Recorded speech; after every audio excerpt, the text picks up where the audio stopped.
Nadie debería haber podido mover esas piedras. Y sin embargo, siguen ahí. Te paras frente a Baalbek y lo primero que sientes no es admiración. Es una especie de desajuste. Como si el cerebro mirara la escena, hiciera sus cálculos y se negara a afirmarlos. Columnas romanas de casi 20 metros. Una terraza ciclópea. Bloques que pesan más de 800 toneladas encajados a varios metros del suelo. Y a poca distancia, en la cantera, otros monolitos todavía más monstruosos, como si alguien hubiera empezado una obra imposible y hubiera abandonado el plan a mitad de un pensamiento. Lo inquietante de Baalbek no es solo su tamaño. Es la sensación de que aquí falta una página, la página decisiva, la que explicaba por qué alguien quiso construir a esa escala, en ese lugar, con esa obstinación casi sobrehumana. Porque sí, sabemos cosas. Sabemos que Baalbek, en el actual Líbano, fue uno de los grandes santuarios del mundo antiguo. Sabemos que los romanos la conocieron como Heliópolis y que el complejo monumental que hoy vemos fue levantado durante el período imperial sobre vestigios mucho más antiguos. Sabemos también que la UNESCO la describe como uno de los ejemplos más impresionantes de la arquitectura romana en su apogeo. Pero justamente ahí nace la grieta. Cuando una explicación oficial parece sólida y aún así no alcanza para apagar la pregunta más simple de todas. ¿Por qué aquí todo parece exagerado incluso para Roma? Y cuidado, el misterio de Baalbek no consiste en repetir que nadie sabe nada. Eso sería cómodo, pero falso. La arqueología sí sabe mucho. Sabe que el santuario romano se desarrolló durante más de 2 siglos. Sabe que el templo principal estuvo dedicado a Júpiter heliopolitano dentro de una tríada local romanizada junto con Venus y Mercurio. Sabe que el sitio conservó un papel religioso que ya venía de tradiciones fenicias anteriores. Incluso hay indicios arqueológicos de que bajo el gran programa romano existía un nivel prerromano y una gran terraza anterior. O sea, Baalbek no apareció de la nada. Se volvió monumental sobre una memoria sagrada mucho más vieja. Y eso lo cambia todo. Porque ya no hablamos solo de ingeniería. Hablamos de continuidad ritual. De un lugar que, por alguna razón, fue considerado especial durante siglos, quizá milenios. Imagínalo por un segundo. Antes de las 6 columnas que hoy dominan las fotografías, antes del patio hexagonal, antes del gran patio rectangular, antes de los veteranos romanos asentados en la región, ya había allí un tel, un montículo de ocupación antigua y probablemente un santuario. El Instituto Arqueológico Alemán sitúa los primeros asentamientos del área al final del 8º milenio antes de nuestra era, y estudios más recientes indican que bajo el suelo romano hubo una fase previa, más baja, con su propia lógica arquitectónica. Dicho de otro modo, Roma no eligió un descampado cualquiera para presumir de músculo imperial. Llegó a un lugar que ya estaba cargado de significado.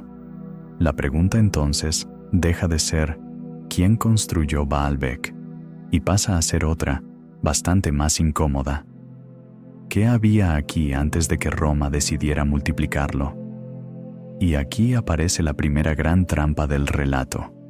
Mucha gente mira Baalbek y salta directo a los extraterrestres, porque es tentador, porque parece una solución rápida, porque cuando ves el trilitón, esos 3 bloques gigantescos del podio occidental, la imaginación sale corriendo sola. Pero la realidad, como casi siempre, es más fina y más inquietante.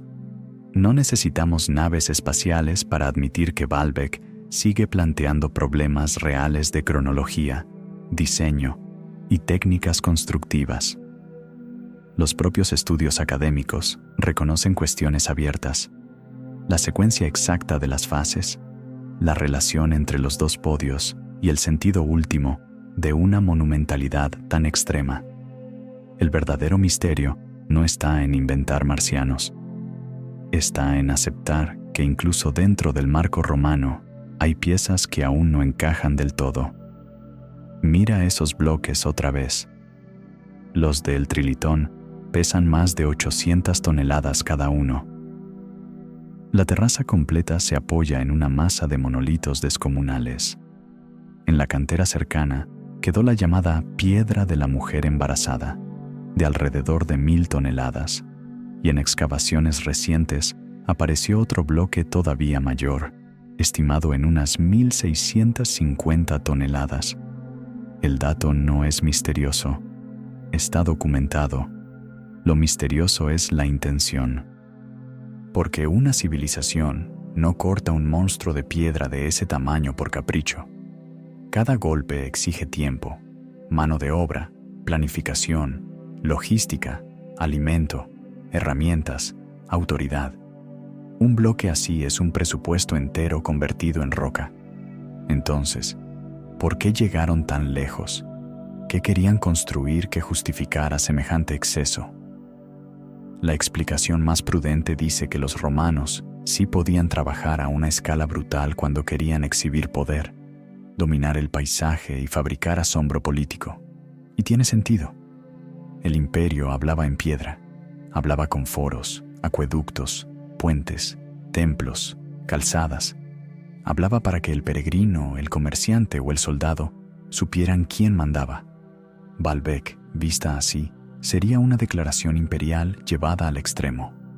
Un santuario en la frontera oriental convertido en una máquina de prestigio religioso y visual. El problema es que esa respuesta resuelve el para qué político, pero no del todo el por qué aquí y por qué así. Porque incluso en el repertorio romano, Baalbek parece jugar en otra liga, como si no quisiera impresionar solamente a los hombres, sino también al cielo. Hay además un detalle delicioso y un poco siniestro. Algunos investigadores no descartan que parte del proyecto inicial pueda remontarse a tiempos de Herodes el Grande, o, al menos, a una fase muy temprana conectada con la reorganización romana del territorio alrededor del cambio de era. No es un consenso absoluto, y conviene decirlo con claridad. Pero el mero hecho de que exista debate sobre la concepción de los podios ya te dice algo importante. Baalbek no es un rompecabezas cerrado. Sigue habiendo zonas donde los especialistas discuten la secuencia, el diseño y la intención del programa. Cuando un sitio tan estudiado todavía provoca ese nivel de discusión, no estamos ante una ruina bonita.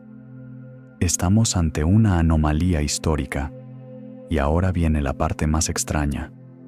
El mayor enigma quizá no sea cómo movieron las piedras, sino por qué algunas nunca fueron movidas.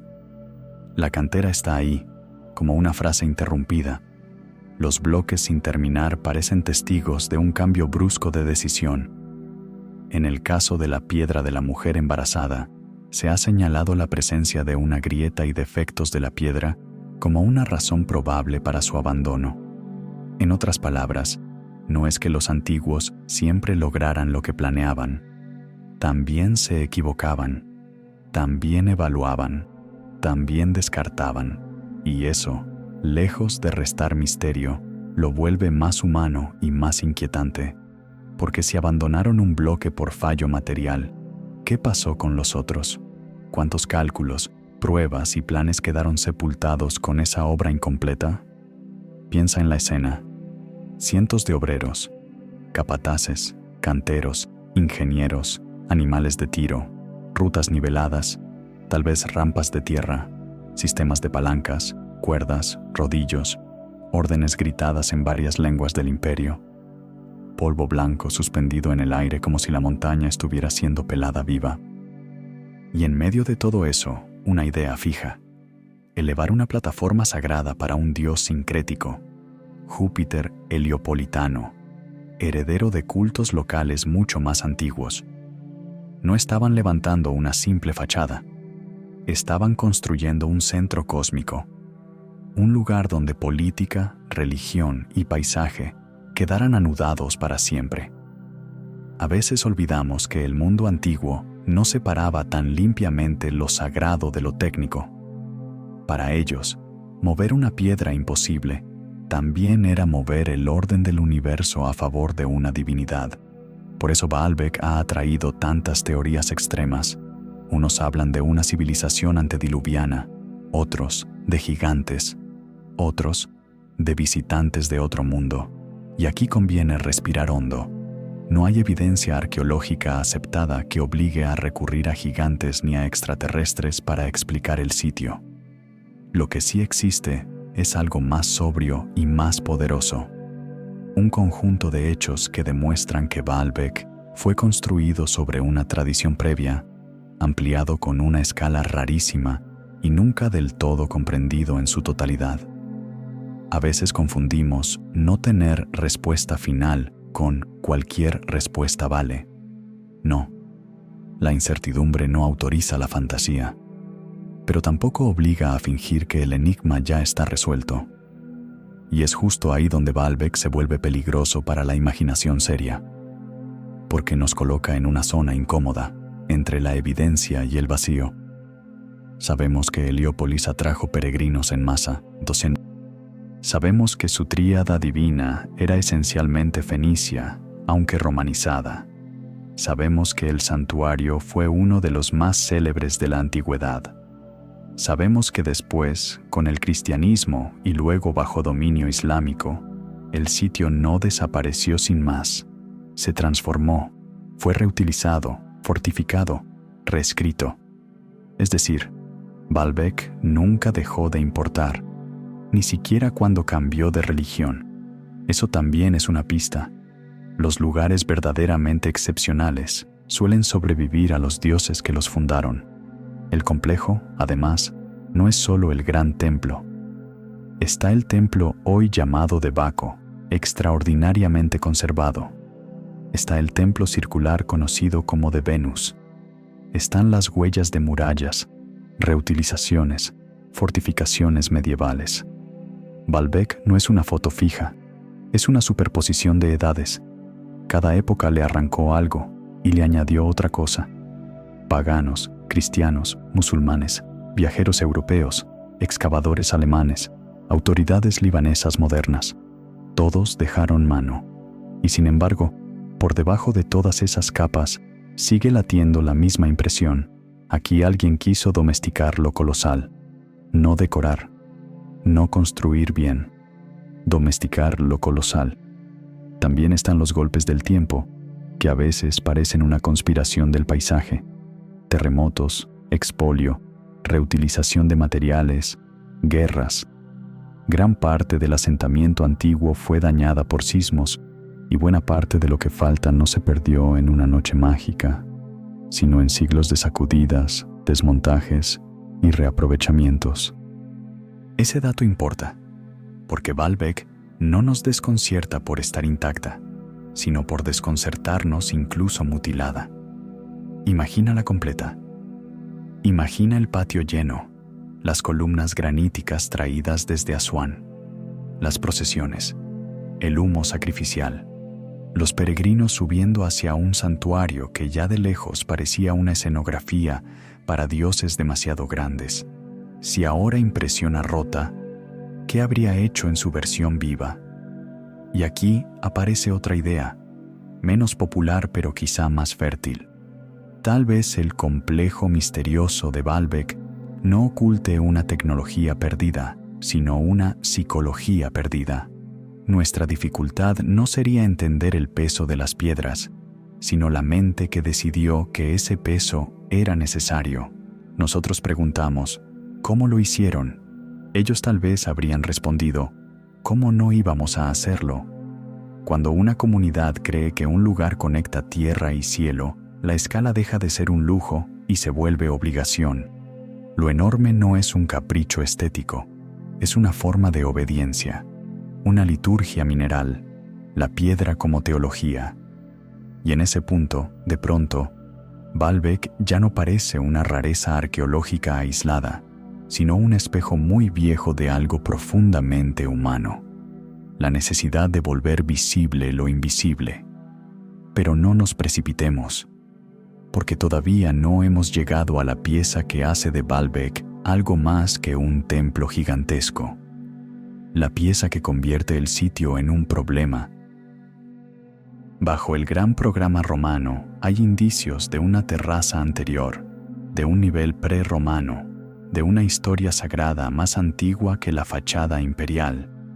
Eso significa que Roma no inventó el magnetismo del lugar, lo heredó, lo amplificó y quizás lo reinterpretó, como si hubiera encontrado un punto ya cargado y hubiera decidido conectarlo a su propia red de poder. ¿Y si el verdadero secreto de Baalbek no fuera quien cortó la piedra más grande, sino qué tradición anterior convenció a generaciones enteras de que ese punto exacto del mundo merecía tanta energía, tanta devoción y tanta masa? Hay lugares donde uno visita ruinas. En Baalbek, en cambio, uno visita una insistencia. La insistencia de varias civilizaciones en no abandonar ese punto. La insistencia de arquitectos distintos en construir sobre lo ya construido. La insistencia del santuario en seguir vivo incluso cuando cambian los nombres de los dioses. Y esa insistencia, precisamente, es lo que alimenta las hipótesis más inquietantes. Porque cuando un sitio atraviesa religiones, imperios, lenguas y catástrofes sin perder su imán, empieza a parecer menos una obra y más una señal. ¿De qué? Esa es la pregunta correcta. Y todavía no hemos abierto la parte más incómoda. Porque las piedras de Baalbek no solo pesan, parecen recordar.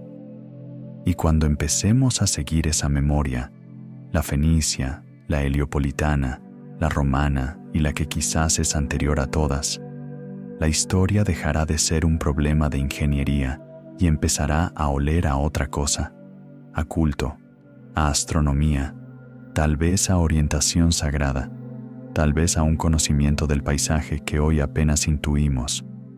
Ahí es donde el complejo deja de ser ruina y se convierte en advertencia. Y ahí es exactamente donde vamos a entrar después. Miremos arriba por un momento, porque quizá el secreto de Baalbek nunca estuvo enterrado del todo. Quizá estuvo siempre sobre nuestras cabezas. Hay una razón por la que este complejo produce una sensación tan extraña, incluso cuando uno cree haberlo entendido. No está orientado como si los constructores solo hubieran querido aprovechar el terreno, la pendiente o la vista. Según una propuesta de arqueoastronomía muy discutida, pero seria, el eje del gran templo de Júpiter no responde de forma evidente ni a una necesidad topográfica, ni a una simple salida solar genérica.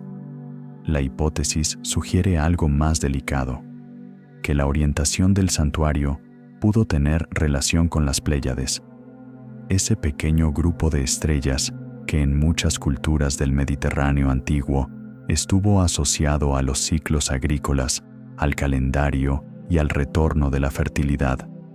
No es una prueba definitiva, no es una llave mágica que abra todas las puertas, pero es una de esas ideas que, cuando entran en la historia, ya no salen.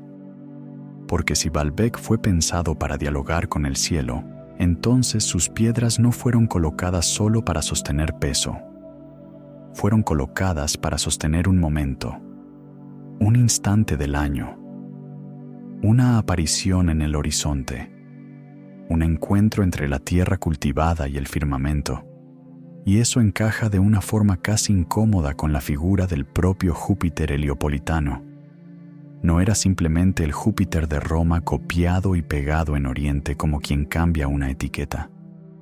Las fuentes antiguas y la iconografía muestran una divinidad local romanizada, con atributos muy particulares. Un dios joven, imberbe, acompañado por toros y asociado también a espigas y símbolos de abundancia.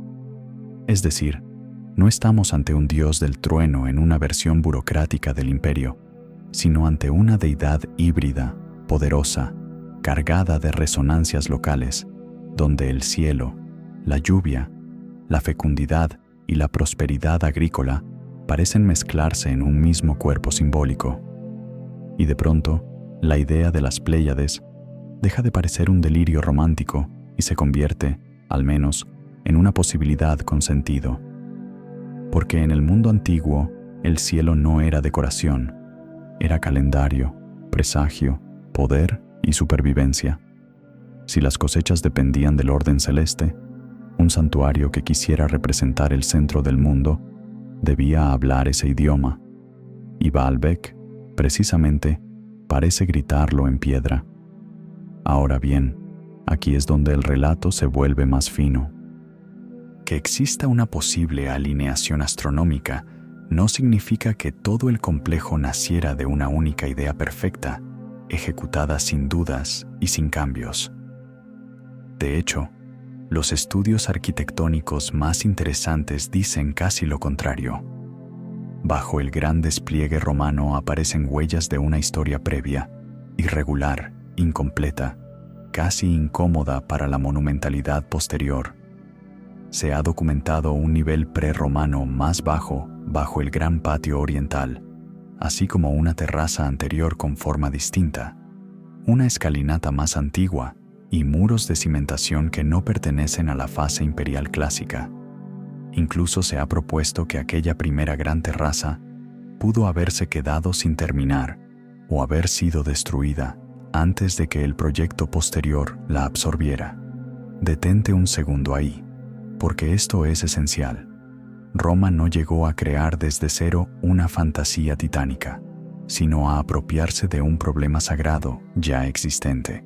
Heredó un lugar que ya tenía masa, ya tenía dirección, ya tenía pasado, y tal vez por eso Baalbek transmite esa sensación de exceso acumulado, como si una civilización hubiera intentado superar el sueño de otra. Eso cambia por completo la pregunta. Porque si el emplazamiento ya era importante antes de la gran fase romana, entonces la verdadera anomalía no son solo los bloques gigantes, sino la continuidad de la obsesión. ¿Qué hacía ese punto tan especial? ¿Un manantial? ¿Una elevación ritual? ¿Una memoria fenicia? ¿Un viejo centro regional de culto cuya fama se había ido espesando durante siglos? Los arqueólogos son prudentes y con razón. No tienen permiso para novelar donde faltan pruebas. Pero nosotros sí podemos hacernos la pregunta correcta, que no es ¿qué máquina imposible levantó estas piedras?, sino ¿qué fuerza cultural logró convencer a generaciones enteras de que valía la pena levantar algo así aquí y no en otro lugar? Porque una cantera puede explicar de dónde sale la piedra. Un ingeniero puede explicar cómo arrastrarla. Un emperador puede pagarla. Pero ninguna de esas cosas explica por sí sola por qué un sitio se convierte en imán de civilizaciones. Y Baalbek fue exactamente eso. Un imán. Un nudo donde las religiones cambiaron de nombre sin cortar del todo el hilo. Incluso la cronología parece resistirse a quedar quieta. Hay investigadores que han propuesto que el proyecto inicial del gran santuario, o al menos de una parte clave de sus podios, pudo concebirse bajo Herodes el Grande, alrededor del cambio de era, en relación con la fundación de la colonia augustea en la región. Otros matizan, discuten y reordenan fases. Lo importante aquí no es casarse con una escuela concreta. Lo importante es entender que Baalbek no es un expediente cerrado. Sigue siendo un sitio donde la secuencia constructiva obliga a interpretar, comparar, corregir. Y eso es fascinante, porque significa que el complejo más colosal del santuario no solo fue inmenso, fue también cambiante, quizá parcialmente inacabado durante décadas, reajustado, retomado, empujado de una etapa a otra como si ninguna generación quisiera dejar escapar la posibilidad de llevarlo un poco más lejos. No era una obra, era una apuesta transmitida. Hay una inscripción que sugiere que el templo de Júpiter estaba casi terminado hacia el año 60 de nuestra era. Casi terminado. La expresión es preciosa, porque en Baalbek, casi, parece una categoría permanente. El santuario siguió transformándose durante mucho tiempo. Se ampliaron espacios, se rediseñaron áreas, se levantaron otros edificios del conjunto y el lugar continuó creciendo como crecen las cosas que ya no obedecen solo a una función, sino a una necesidad de prestigio y permanencia. La UNESCO resume esta historia de forma sobria. El sitio se convirtió, a lo largo de más de 2 siglos, en uno de los santuarios más célebres del mundo antiguo. 2 siglos. Imagina el relevo humano que eso implica. Hombres que colocaron la primera piedra y murieron sin ver terminado el plan. Nietos de canteros trabajando sobre decisiones que habían tomado sus abuelos. Gobernantes distintos, presupuestos distintos, dioses con nombres parecidos y matices nuevos. Eso también es misterio. No el misterio de la magia, sino el de la perseverancia ritual a escala imperial.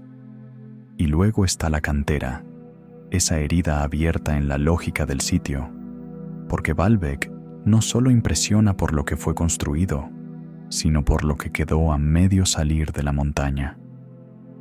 La llamada Piedra de la Mujer Embarazada, conocida también por el topónimo local de Hadjar al-Hibla, llevaba siglos desafiando la imaginación popular.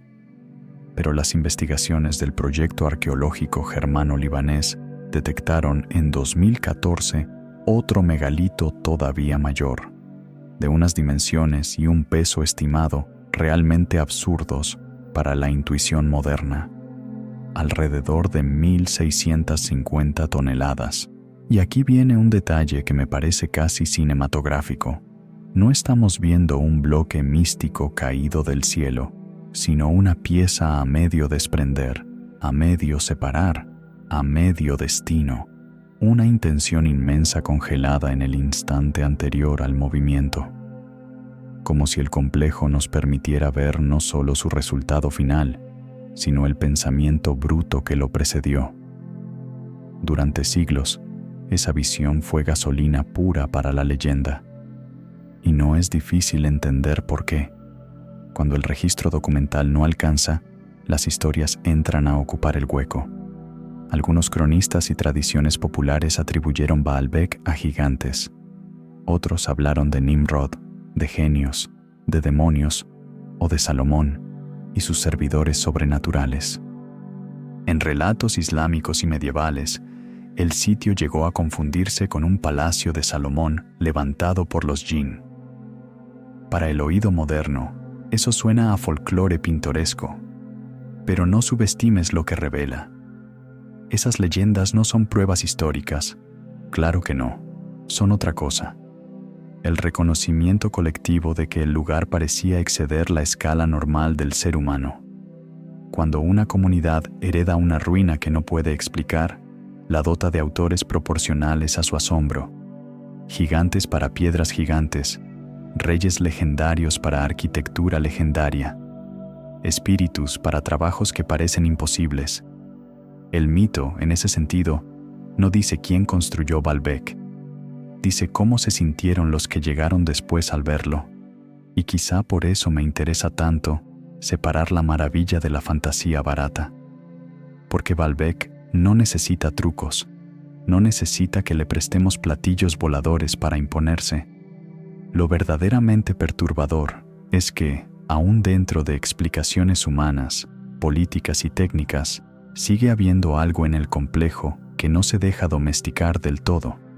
Por ejemplo, la coexistencia de 2 lógicas aparentemente distintas. Una tradición local antigua, vinculada a un tel y a un santuario previo, y una monumentalización romana tan extrema que casi parece una respuesta competitiva a ese pasado. Como si el imperio hubiera llegado, hubiera visto una memoria sagrada ya instalada y hubiera dicho: perfecto. Ahora vamos a amplificarla hasta que nadie pueda ignorarla. Eso no sería una refutación del misterio, sería su forma histórica más elegante. El imperio no destruye necesariamente el aura del lugar. A veces la captura, y la convierte en propaganda. Y cuando eso ocurre, la religión deja de ser un asunto íntimo y se vuelve escenografía de poder. Fíjate además en la arquitectura del engaño visual, porque aquí hay una astucia extraordinaria. Según algunos estudios, el gran podio romano pudo servir también para ocultar o regularizar una terraza más antigua, incómoda en su forma, encerrándola dentro de una solución nueva, monumental, más acorde con la estética imperial. Esto es maravilloso, porque convierte a Baalbek en algo más que una construcción colosal. Lo convierte en una operación de maquillaje cósmico. Lo viejo no desaparece, se recubre, se abraza con bóvedas, se encierra, se monumentaliza, se integra y al mismo tiempo se disimula. El santuario nuevo protege al antiguo, pero también lo corrige ante la mirada pública. Piensa en lo que significa eso simbólicamente. No solo construir sobre el pasado, sino domesticarlo sin destruirlo. Hacer que siga ahí, debajo, como un corazón que late fuera de cámara. ¿No es exactamente así como operan las grandes religiones y los grandes imperios? Rara vez inventan desde cero. Casi siempre heredan, rebautizan, absorben, ordenan. Y Baalbek, bajo esa luz, deja de ser una rareza arqueológica para convertirse en una confesión en piedra del método humano para fabricar eternidad. Lo inquietante es que, cuanto más real se vuelve el sitio, más extraño resulta, porque las respuestas razonables no lo reducen, lo agrandan. Saber que había una tradición anterior no mata el enigma, lo profundiza. Saber que los romanos tuvieron recursos, mano de obra y una obsesión política por la grandeza no lo vuelve banal, lo vuelve aterradoramente plausible. Saber que existió una cantera cercana y que no todo requería levantar desde cero, sino arrastrar y colocar con inteligencia topográfica, tampoco disuelve la impresión de locura. Solo nos obliga a aceptar algo quizá más difícil que la fantasía, que seres humanos de carne, cansancio y cálculo pudieron concebir un proyecto que aún hoy nos hace sentir pequeños de una manera casi metafísica. Y tal vez ahí esté la trampa de Baalbek. No nos enfrenta a una civilización imposible, nos enfrenta a una versión de la voluntad humana que hemos olvidado, una voluntad capaz de trabajar para dioses que no iban a ver nunca, de mover montañas sin necesidad de firmarlas, de medir el horizonte como si el cielo fuese parte de la obra. Pero todavía falta la capa más incómoda, porque una cosa es que el santuario dialogue con el cielo, y otra, mucho más inquietante, es que también parezca dialogar con el subsuelo, con el agua y con la memoria ritual de una llanura entera. Baalbek no fue un templo aislado en una postal. Fue un centro dentro de un paisaje sagrado, agrícola, estratégico, atravesado por rutas y por una antigua mezcla de cultos que Roma no inventó, solo absorbió. Y cuando empecemos a seguir ese hilo, el de los manantiales, el del valle, el de las procesiones, el del santuario como máquina para transformar geografía en religión, quizá la pregunta deje de ser ¿qué oculta el complejo? Y empiece a ser ¿qué estaba revelando desde el principio, justo delante de todos, en una escala tan enorme que aprendimos a no verla?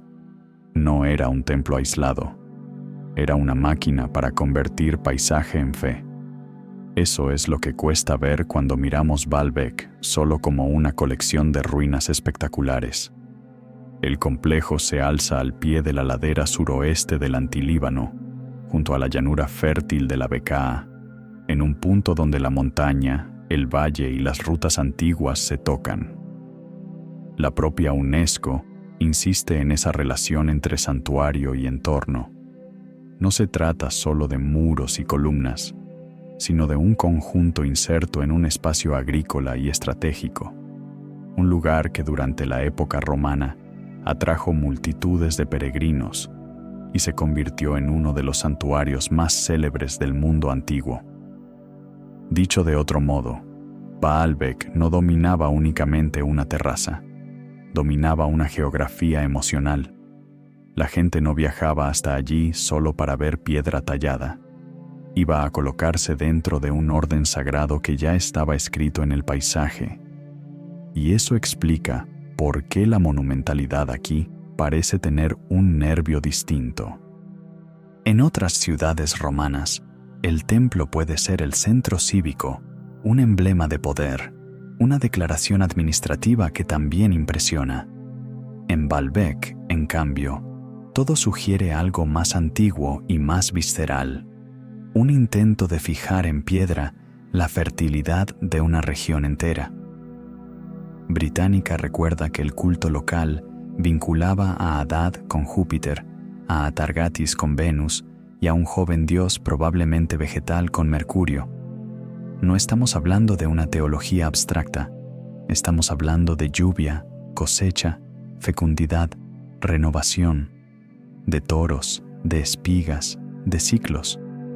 La llanura de la Bekaa no era un decorado alrededor del santuario, era parte de su argumento.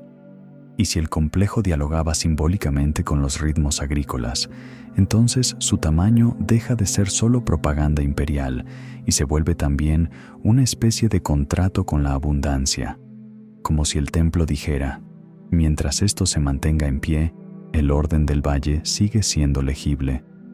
Por eso la posible relación del eje del santuario con las Pléyades resulta tan perturbadora.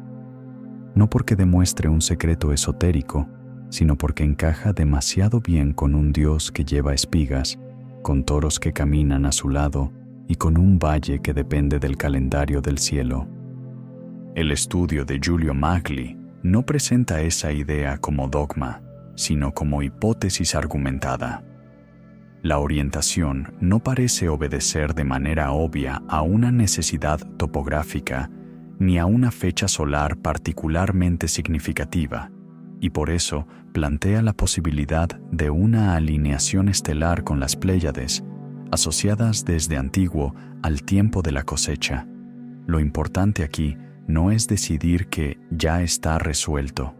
Lo importante es percibir el tipo de pensamiento que esto revela. En Baalbek, arquitectura, agricultura y firmamento podrían estar hablándose al mismo tiempo, y eso es mucho más inquietante que cualquier leyenda de ciencia ficción. Significa que el santuario tal vez no representaba solo a los dioses, también ordenaba el tiempo. Imagina entonces la experiencia de un peregrino, no la del turista moderno que llega con cámara y mapa, sino la de alguien que sube desde la llanura, entre cultivos, polvo y expectativa, hacia una terraza levantada sobre ruinas más antiguas, hacia una escalinata que parece separar el valle de otro nivel del mundo. Delante no encuentra un edificio bonito, encuentra un sistema, un propileo, patios, una secuencia de espacios que regulan la mirada, el paso, la respiración, la distancia con lo divino. La arquitectura romana era brillante en eso. Sabía fabricar poder a través del recorrido. Pero en Baalbek, ese recorrido se apoya sobre algo anterior, sobre un tel y una tradición sagrada que la propia investigación del Instituto Arqueológico Alemán sitúa bajo el templo de Júpiter. El resultado es casi psicológico. No avanzas solo hacia un altar, avanzas hacia capas de autoridad. Cada metro que subes te saca del terreno ordinario y te mete en un paisaje ya interpretado por generaciones anteriores. Y aquí entra en juego una idea que rara vez se explica bien. Los templos antiguos no eran solo lugares donde se rezaba, eran dispositivos de separación. Marcaban quién podía entrar, hasta dónde, por qué camino, en qué momento, bajo qué preparación. Británica sugiere incluso que el culto de Baalbek, originalmente agrícola, llegó a desarrollar aspectos de religión mistérica, especialmente en torno al dios joven. Eso no significa que podamos reconstruir una ceremonia completa como si tuviéramos una grabación. No podemos. Pero sí significa algo importante. El santuario no solo organizaba la adoración pública, sino también experiencias de transformación, iniciación o promesa de salvación personal. Piensa en la combinación: un paisaje fértil, una deidad de rasgos celestes y agrícolas, una arquitectura gigantesca y un culto que pudo adquirir dimensiones más íntimas y más intensas. Es una mezcla peligrosa, porque ese tipo de lugares no solo domina la vista, domina la imaginación de quienes los habitan. Tal vez por eso el llamado Templo de Baco resulta tan importante para entender el complejo. A menudo, el visitante queda hipnotizado por el colosal templo de Júpiter y olvida que el de Baco, excepcionalmente conservado, es una pieza esencial del enigma. La UNESCO lo describe como extraordinario por su decoración y sus dimensiones, y Británica señala que su programa simbólico sigue apuntando a los mismos dioses agrícolas del Gran Templo, aunque la profusión de motivos báquicos en el interior quizá refleje prácticas de una religión de salvación. De pronto, el sitio cambia de escala interior. Ya no es solo un aparato para impresionar masas. También es un teatro para experiencias más cerradas, más cargadas, tal vez incluso más emocionales. No estamos hablando de un simple añadido decorativo. Estamos hablando de otra forma de cruzar el umbral, de otra tecnología espiritual dentro del mismo recinto. Y eso refuerza la sospecha de que Baalbek nunca fue una sola cosa. Fue un nudo de funciones sagradas superpuestas. Ahora bien, cuando un lugar acumula tanta intensidad simbólica, rara vez desaparece de manera limpia, se transforma. Y Baalbek es casi un manual de esa metamorfosis. El Instituto Arqueológico Alemán resume de forma muy clara que durante los siglos IV al VII de nuestra era, se construyeron varias iglesias cristianas en la ciudad, mientras que los cultos paganos fueron abandonados solo de manera gradual. Fíjate en esa palabra, gradualmente. La liturgia cedió terreno a la estrategia, pero la elección del punto siguió siendo la misma. El sitio seguía mandando. Y aquí aparece una de las transformaciones más perturbadoras de toda la historia de Baalbek, cuando la arquitectura sagrada demuestra que también sabe defenderse. La UNESCO incluye explícitamente dentro del contexto patrimonial la ciudad encerrada por las murallas árabes y la mezquita mameluca de Ras al-Ain. Es decir, el valor del lugar no se limita a la fase romana pura, como si las épocas posteriores fuesen una mancha. Al contrario, forman parte de la verdad del sitio. Baalbek fue reutilizado porque era demasiado útil para abandonarlo.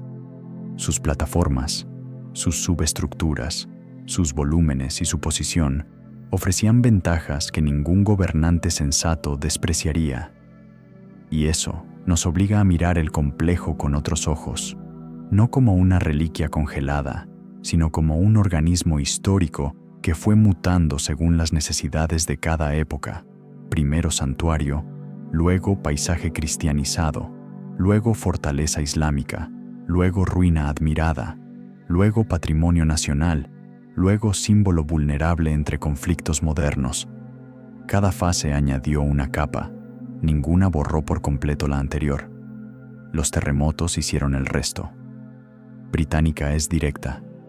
Gran parte del antiguo asentamiento fue destruido por seísmos, y lo que vemos hoy es también el resultado de siglos de daños, reaprovechamiento y restauración.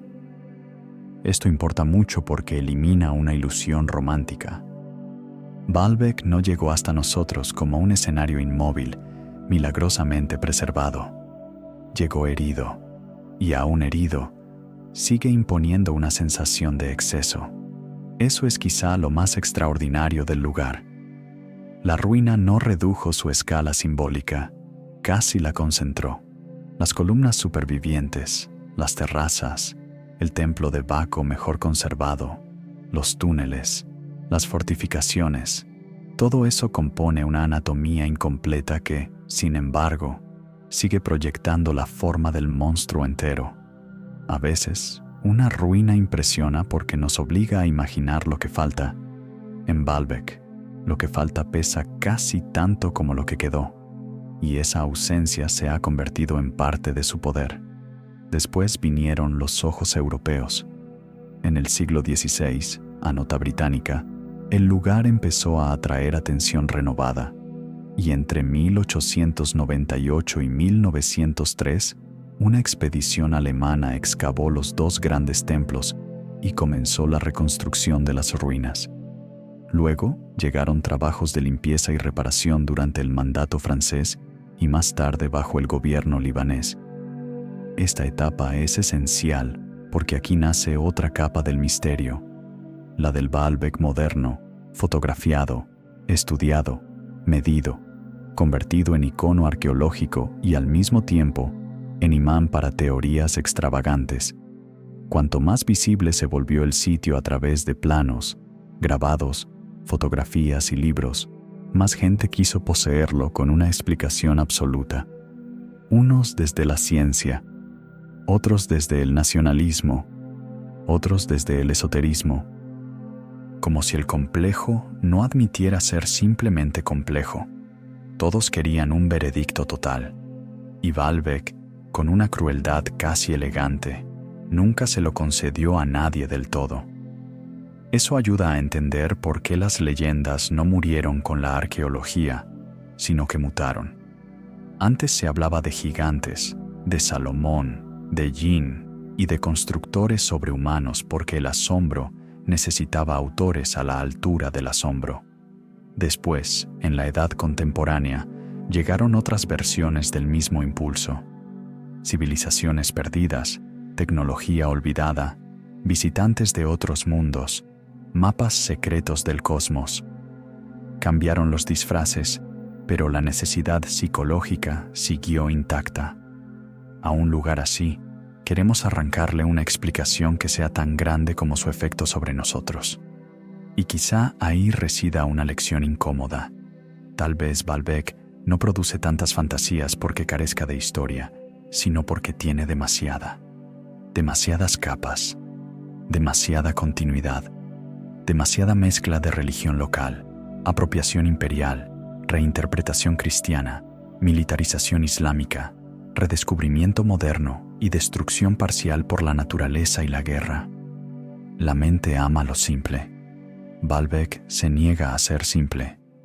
Y sin embargo, cuanto más apartas las exageraciones, más intensa se vuelve la pregunta central. Porque al final del recorrido, seguimos frente al mismo hecho desnudo. Varias civilizaciones distintas miraron este punto del valle y decidieron que merecía inversión masiva, reverencia y control. Un tel neolítico, bajo el templo de Júpiter, un gran santuario reconfigurado con una monumentalidad desconocida, iglesias cristianas levantadas cuando el paganismo todavía se retiraba lentamente, una fortaleza ayubí y mameluca montada sobre el corazón romano, murallas, mezquitas, restauraciones, festivales, turismo, conflicto. Todo eso se acumuló en el mismo lugar como si Baalbek fuese menos una ruina que un eje histórico donde la humanidad ha ido clavando, una y otra vez, su idea cambiante de lo sagrado, lo útil y lo invencible. Y cada vez que lo hace, el sitio responde con la misma pregunta muda. ¿De verdad crees que esta capa será la última? Porque ahí está el giro que casi nadie ve. El complejo no solo oculta algo del pasado, también revela algo de nosotros. Revela que los seres humanos, cuando detectamos un lugar cargado de prestigio, memoria o poder simbólico, no lo dejamos en paz. Lo ocupamos, lo rebautizamos, lo fortificamos, lo restauramos, lo convertimos en escenario, en museo, en bandera, en argumento. Cambia el idioma, cambia el dios, cambia el uniforme, pero la conducta persiste. Baalbek nos muestra que la historia no siempre borra, a veces se apila, y cuando se apila durante demasiado tiempo, el resultado parece sobrenatural, aunque sea profundamente humano. Tal vez por eso el sitio da miedo, no por lo que esconde debajo de las piedras, sino por lo que deja al descubierto sobre nuestra manera de fabricar eternidad con materiales prestados. Pero todavía falta la capa más venenosa de todas, la que no pertenece a los romanos, ni a los cristianos, ni a los sultanes, la que convierte a Baalbek en campo de batalla entre la evidencia y el deseo. Porque cuando una ruina es demasiado grande para la intuición, deja de ser solo un sitio arqueológico y se convierte en un imán para quienes quieren reescribir la historia entera a partir de ella. Y justo ahí, en esa frontera entre ciencia, mito y hambre de revelación, es donde Baalbek se vuelve realmente peligroso. Y aquí entramos en la zona donde Baalbek deja de ser solo una pregunta arqueológica y se convierte en una prueba para la mente. Porque una ruina así hace algo muy raro con nosotros. No nos pide solo que la entendamos, nos tienta a exagerarla. Nos obliga a elegir entre dos errores cómodos. El primero dice que todo está resuelto, que basta con pronunciar romano y asunto terminado. El segundo dice lo contrario, que como el sitio impresiona, entonces debe venir de una civilización imposible, de gigantes, de atlantes, de visitantes del cielo o de una edad dorada borrada a propósito. Y lo fascinante es que Baalbek castiga ambos extremos. La investigación real muestra un santuario romano levantado sobre un lugar muchísimo más antiguo, con problemas genuinos de cronología, con técnicas monumentales excepcionales y con varias fases que siguen siendo objeto de discusión. O sea, ni banalidad ni fantasía. Lo que tenemos es peor para quien busca descanso, complejidad auténtica. Por eso el complejo se ha vuelto un imán para todo tipo de narradores. El que quiere vender una conspiración lo usa como trofeo. El que quiere reducirlo a ingeniería pura lo convierte en un ejercicio escolar. El que busca mística le injerta secretos cósmicos. El que busca prestigio cultural lo transforma en bandera. Pero Baalbek se resiste a servir de mascota ideológica. Sus datos más sólidos ya son lo bastante extraños. Un tel bajo el templo de Júpiter, ocupación que se remonta al final del 8º milenio antes de nuestra era. Una gran monumentalización en época romana a partir del cambio de era.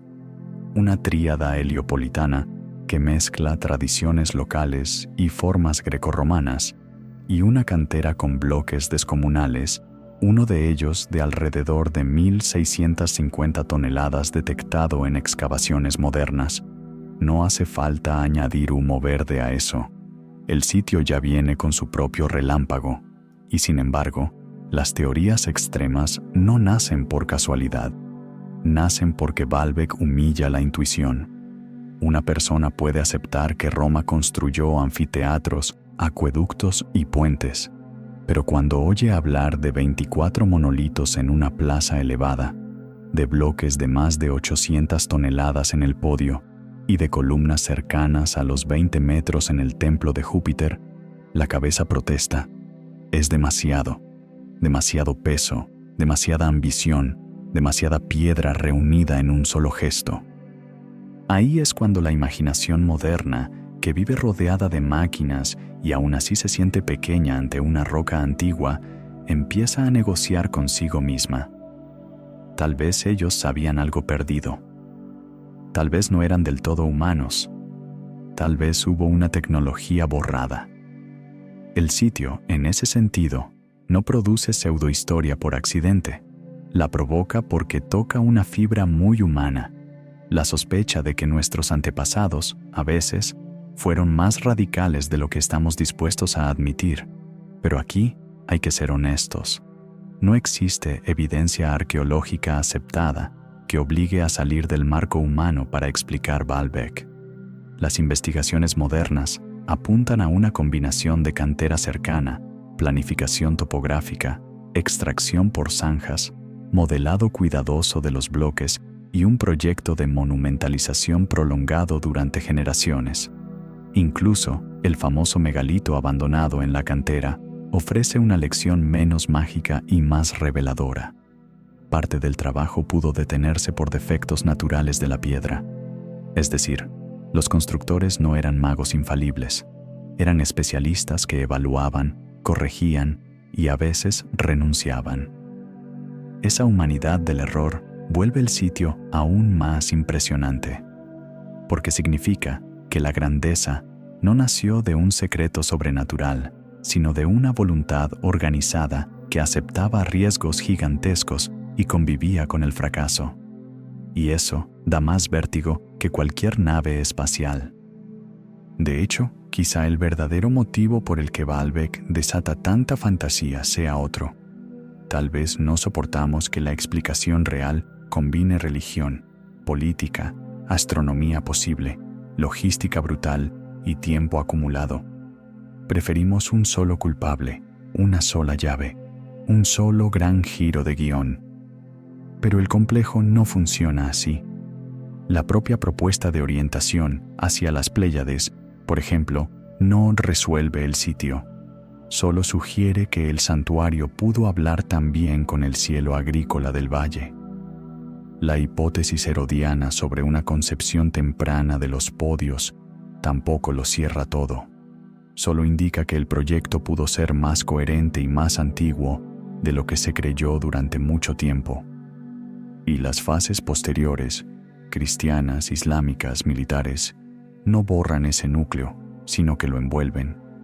Baalbek no guarda una respuesta única, guarda un apilamiento de respuestas parciales, cada una verdadera en su nivel y ninguna suficiente por sí sola. Eso, en el fondo, lo vuelve modernísimo, porque vivimos obsesionados con la revelación definitiva. Queremos el video que explica por fin, el documento que demuestra todo, la teoría que derriba la historia oficial. Y Baalbek, con una calma casi insolente, nos dice que la realidad profunda rara vez se comporta así. Nos entrega algo más difícil de consumir, un lugar donde la ciencia avanza, corrige, mide, compara y, aún así, deja zonas en sombra. No por incapacidad vergonzosa, sino porque el pasado complejo exige paciencia. Desde hace décadas, y de manera sistemática en cooperación germano-libanesa desde comienzos del siglo XXI, el sitio y sus canteras han sido revisados, documentados y preservados con nuevas preguntas. Eso no ha destruido el misterio, lo ha refinado. Le ha quitado disfraces malos para dejar expuesto un enigma mejor, no el de lo imposible, sino el de lo extraordinariamente humano. Y entonces llega el giro más incómodo de todos.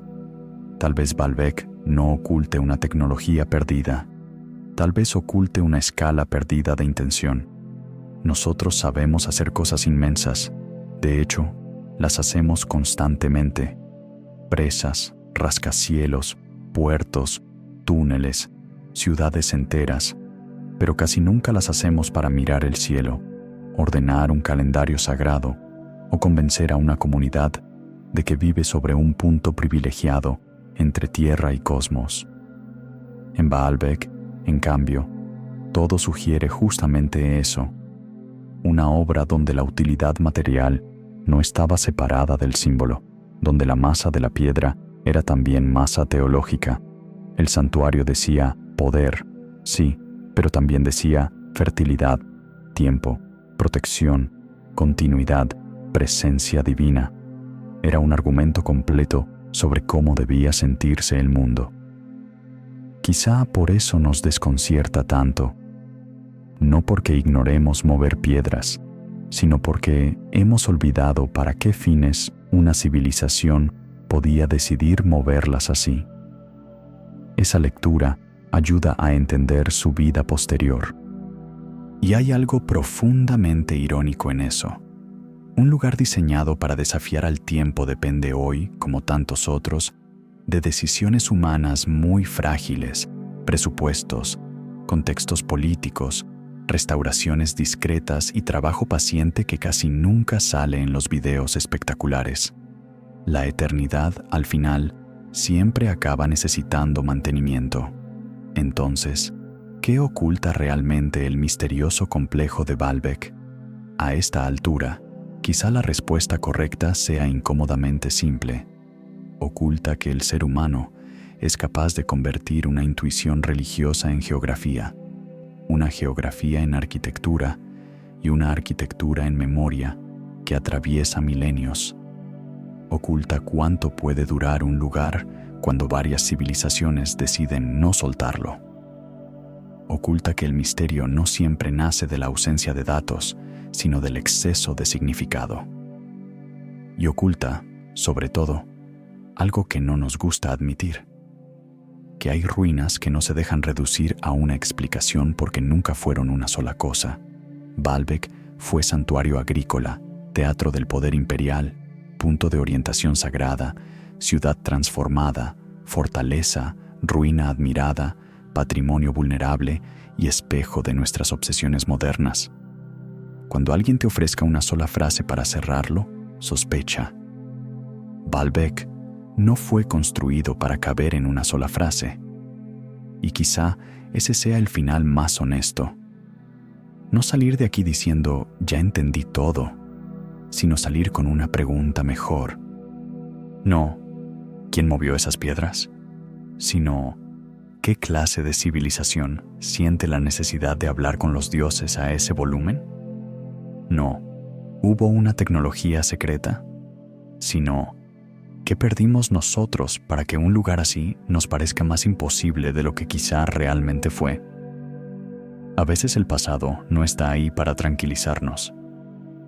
Está ahí para desproporcionarnos un poco, para recordarnos que hubo épocas capaces de pensar en siglos, de construir para muertos aún no nacidos, de mirar un valle y decidir que en ese punto exacto debía levantarse una escalera hacia algo más alto que la utilidad.